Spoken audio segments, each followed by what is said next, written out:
नमः शिवाय। आज हम शिव महापुराण का शतरुद्र संहिता का 14वां अध्याय पढ़ेंगे। उससे पहले हमने पिछले अध्याय में पढ़ा था नृसिंह लीला दर्शन सरव अवतार। शिव द्वारा नृसिंह के शरीर को कैलाश ले जाना, विश्वानर को वरदान। आज हम पढ़ेंगे गृहपति अवतार। नंदीश्वर बोले, जब विश्वानर भगवान शिव से वरदान प्राप्त करके अपने घर वापस आए तो उन्होंने अपनी पत्नी सुचिस्मति को सारी बातें बताई। समय बीतता गया। कुछ समय पश्चात सुचिस्मति गर्भवती हुई। शुभ लग्न को योग होने पर उनके गर्भ से चंद्रमा के समान मुख वाला सुंदर पुत्र उत्पन्न हुआ। भगवान शिव के अवतार लेते ही देवताओं ने प्रसन्न होकर दुंदुभी बजाई। मरीचि, अन्नी, पुलह, पुलस्त्य, केतु, अंगिरा, वशिष्ठ, कश्यप, अगस्त्य, भीमांडव, मुंदल, लोमस, लोमचरण, भारद्वाज, गौतम, भृगु, गालव, गर्ग, जातकर्ण, हसासर, आपस्तम, याज्ञवल्क्य, यज्ञ, बाल्मी, बलिदिक, शतातप, लिखित, शिलाद, शंख, जमदग्नि, संवर्त, मतंग, भरत, अंशुमान, व्यास, कात्यायन, कुत्स्य, सैनक, ऋषशृंग, दुर्वासा, शुचि, नारद, तुबेरु, उत्तम, वामदेव, देवल, हरित, विश्वामित्र, भार्गव, मुकंद, दारुक, धम्य, उपमन्यु, वत्स्य आदि मुनि और मुनि कन्याएं और मुनि पुत्र भगवान शिव के गृहपति अवतार को दर्शन हेतु विश्वानर मुनि के आश्रम में आए। देवगुरु बृहस्पति के साथ ब्रह्मा जी और श्रीहरि विष्णु, नंदी और भृगी गणों के साथ भगवान शिव देवी पार्वती को साथ लेकर देवराज इंद्र सभी देवताओं सहित तथा नागराज पाताल से सारी नदियां, पर्वत और समुद्र उस बालकों के दर्शन के लिए विश्वानर के आश्रम में गए। सभी ऋषि मुनियों, साधु संत सहित देवताओं ने उस बालक के दर्शन किए। स्वयं ब्रह्मा जी ने उस बालक के जात कर्म संस्कार संपन्न किए और उस बालक का नाम गृहपति रखा। तत्पश्चात सब देवताओं ने प्रसन्नता पूर्वक उस बालक को अनेक आशीर्वाद प्रदान किए। तब सब देवता सुचिस्मति और विश्वानर मुनि के भाग्य की प्रशंसा करते हुए अपने अपने धाम को चले गए। मुनि विश्वानर और उनकी पत्नी उस बालक का लालन पालन करने लगा तथा उन्होंने उसका यज्ञोपवीत कराया। बालक गृहपति जिज्ञासु प्रवृत्ति का था। उसने अतिशीघ्र ही नारद उनके घर अपने पिता के से सब वेदों का ज्ञान प्राप्त कर लिया। जब बालक ने 9 वर्ष का हुआ तो देवर्षि नारद उनके घर पधारे। मुनि विश्वानर ने उनसे अपने पुत्र के भाग्य के विषय में जानना चाहा। तब नारद जी बोले, मुने, आपका पुत्र बड़ा भाग्यवान और वैभवशाली है, परंतु 12 वर्ष का होने पर इसे अग्नि और बिजली से खतरा उत्पन्न हो सकता है। इसलिए आपको अपने पुत्र को अग्नि और बिजली के करीब नहीं जाने देना चाहिए। ऐसी वचन कहकर देवर्षि नारद उस बालक को अपना आशीर्वाद देकर वहां से चले गए। 15वां अध्याय गृहपति का शिव जी से वर प्राप्ति। नंदीश्वर बोले, हे महामुनि, जब इस प्रकार की बातें बताकर देवर्षि नारद वहां से चले गए तब उनके वचनों से देवी सुचिस्मिता और विश्वानर का बहुत दुख पहुंचा और वे दोनों बड़े जोर जोर से रोने लगे। शोक में से रोते हुए वे दोनों मूर्छित हो गए। फिर पहले तो मुनि विश्वानर ने अपने को संभाला, फिर अपनी पत्नी को समझाते हुए बोले, देवी, इस प्रकार रोकर कुछ भी नहीं होगा, इसीलिए तुम इस प्रकार रोना बंद करो। फिर वे दोनों अपने पुत्र गृहपति को ढूंढने लगे। उस समय उनका पुत्र घर से बाहर था। जब वो वापस आया तो अपने माता पिता को इस प्रकार रोता हुआ देखकर उसने पूछने लगा कि आप इस प्रकार क्यों रो रहे हैं। अपने पुत्र का इस प्रश्न को सुनकर देवी सुचिस्मती ने बृहस्पति का अपने गले से लगा लिया और रोते हुए ही उनसे नारद जी द्वारा कही गई बातें करती। यह सुनकर गृहपति नामक भी विचलित नहीं हुआ और अपने माता पिता को समझाने लगा कि आप इस प्रकार दुखी ना हो। मैं मृत्यु विजयी शिव मंत्र को जप कर मृत्यु से अपनी रक्षा कर लूंगा। अपने पुत्र की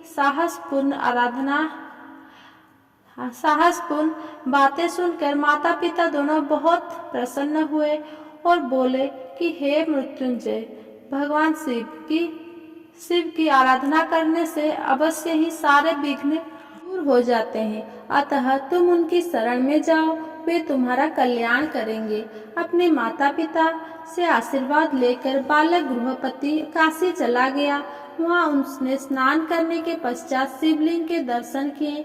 विश्वेश्वर लिंग का दर्शन करने के पश्चात उसे बहुत प्रसन्नता हुई और वो अपने को भाग्यशाली मानने लगा कि उसे प्रभु के दर्शन हो गए।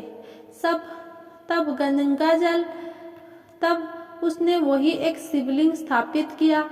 वो प्रतिदिन उस शिवलिंग का 108 घड़ों से गंगा जल भरकर स्नान कराता था और फिर विधि पूर्वक उनकी आराधना करता था। उसका मन सदा ही शिव चरणों का स्मरण करता रहता था। धीरे धीरे समय व्यतीत हो गया। गृहपति ने 12वें वर्ष में प्रवेश किया।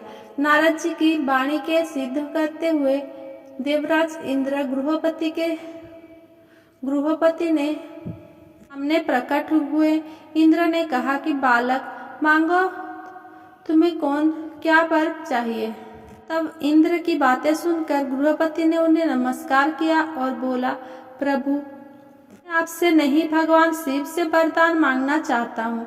आप चले जाइए। मैं शिव जी के अलावा किसी अन्य से कुछ नहीं मांग सकता, क्योंकि शिव ही मेरे आराध्य है और मैं उन्हीं का शरण में हूँ, भक्त हूँ। गृहपति के इन वचनों को सुनकर इंद्रदेव क्रोध से तमतमा उठे। उन्होंने अपना तेज वज्र निकाल लिया। उनके हाथ में वज्र देखकर बालक को अपने पिता द्वारा हवाई गई बातें याद आ गई और वह डर से मूर्छित होकर गिर पड़ा। ये देखकर भक्तवत्सल भगवान शिव देवी भगवान को बातें बताई याद बहुत गई और बात याद आ गई और वह डर से मूर्छित होकर गिर पड़ा। यह देखकर भक्तवत्सल भगवान शिव देवी पार्वती सहित तुरंत प्रकट हो गए। जैसे ही उन्होंने गृहपति को छुआ, वह उठ खड़ा हुआ। अपने सामने साक्षात भगवान शिव और माता पार्वती को पाकर वो रोमांचित हो उठा। उनका रूप करोड़ों सूर्य के समान प्रकाशित हो रहा था। इस अद्भुत रूप को देखकर गृहपति मंत्रमुग्ध हो गया और दोनों हाथ जोड़कर देवादिदेव महादेव जी के स्तुति करने लगा। तब भक्तवत्सल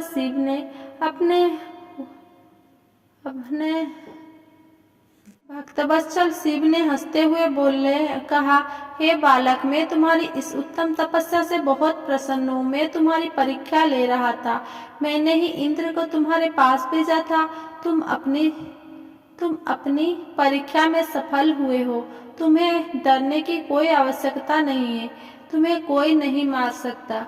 तुम्हारे स्थापित किया हुआ मेरा यह लिंग संसार में अग्निश्वर नाम से विख्यात होगा और इसके तेज के आगे कोई ठहर नहीं पाएगा। ये अग्नि और बिजली से रक्षा करने वाला होगा। इस लिंग की पूजा करने वाले का अकाल मृत्यु का भय नहीं होगा। ऐसा कहकर भगवान शिव ने गृहपति के माता पिता से कहा, ऐसा कहकर भगवान शिव ने गृहपति के माता पिता को बुलाया और सबने मिलकर कल्याणकारी भगवान शिव का पूजन किया। तत्पश्चात शिव जी उसी अग्निश्वर लिंग में समा गए। 16वां अध्याय, यज्ञेश्वर अवतार।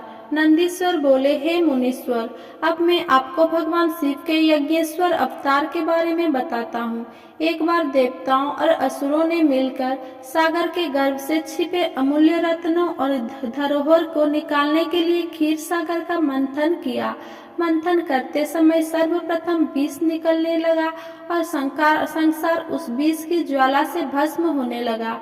ये देखकर देवता और दानव भयभीत हो गए और भगवान शिव की स्तुति करने लगे। भगवान शिव सदा ही अपने भक्तों की रक्षा और कल्याण करते हैं। उन्होंने अपने भक्तों का दुख दूर करने के लिए उस विष को पी लिया। विष पीने के कारण उनका गला नीली रंग का हो गया और वे नीलकंठ नाम से विख्यात हुए। तत्पश्चात देवता और दानव ने उत्साह और जोश के साथ दोबारा समुद्र मंथन करने लगे, जिससे अनेकों बहुमूल्य रत्न, हेरी जवाहरात और अमृत का प्रादुर्भाव हुआ। अमृत निकलने पर देवताओं और असुरों में युद्ध होने लगा। तब राहु नामक असुर अमृत कलश चुराकर भाग खड़ा था। यह दृश्य चंद्रमा ने देख लिया और उनका पीछा किया। विष्णु जी ने अपने सुदर्शन चक्र से उसका गर्दन काट दी, क्योंकि उसने अमृत पी लिया था। इसीलिए सिर कटने के बाद भी वो मरा नहीं। तब में राहु चंद्रमा को डराने लगा। भगवान शिव ने चंद्रमा की रक्षा करने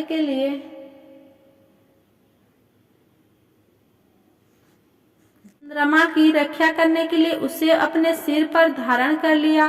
देवताओं ने असुरों से अमृत कलश छीन लिया और अमृत पान कर लिया। अब उन्हें अपने पर अभिमान होने लगा और वे अपने बल की प्रशंसा करने लगे। जब इस बात का ज्ञान त्रिलोकीनाथ भगवान शिव की हुआ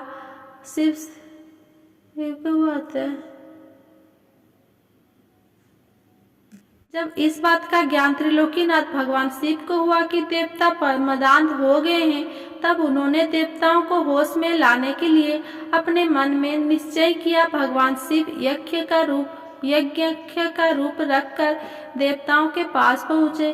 देवता उनसे अपने बल की प्रशंसा करने लगे।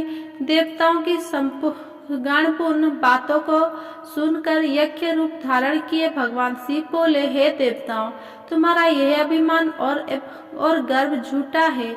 सच्चाई यह है कि तुम्हारा निर्माण करने वाला स्वामी कोई और है। तुम गर्व में भरकर उसे भूल गए हो। तुम में अहंकार और अभिमान आ गया है।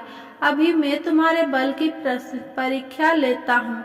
ये कहकर उन्होंने एक तिनके धरती पर रखा और उन्हें इस बात का साले देवताओं, अपने पराक्रम और बल से अपने अस्त्र शस्त्र का प्रयोग करके इसे काट दो। तब सब देवता अपने बल और पराक्रम को सिद्ध करने के लिए उस तिनके पर प्रहार करने लगे, परंतु सबके अस्त्र शस्त्र व्यर्थ हो गए। वे उस तिनके का कुछ भी ना बिगाड़ सके। वो तिनका अपने स्थान से जरा सा भी नहीं हिला। ये देखकर सब देवताओं को बहुत आश्चर्य हुआ। देवता आश्चर्यचकित होकर एक दूसरे को देख ही रहे थे कि आकाशवाणी हुई। आकाशवाणी बोली, देवताओं, यज्ञ के रूप में ये कोई और नहीं, स्वयं भगवान शिव है, जो सबके परमेश्वर, रचनाकर्ता, पालनकर्ता तथा विनाश करता है। आकाशवाणी सुनकर सब देवताओं को अपनी भूल का एहसास हो गया और वे यज्ञेश्वर भगवान शिव को प्रणाम करके उनकी स्तुति करने लगे। शिव जी ने यज्ञेश्वर रूप रखकर देवताओं का मंडप दूर कर दिया, देवताओं का घमंड दूर कर दिया। फिर सबको आशीर्वाद देके वहां से अंतर्ध्यान हो गए। अगर मेरा ये वीडियो आपको पसंद आया हो तो मेरा वीडियो को लाइक, कमेंट, शेयर करें एंड मेरा चैनल को सब्सक्राइब करें। धन्यवाद।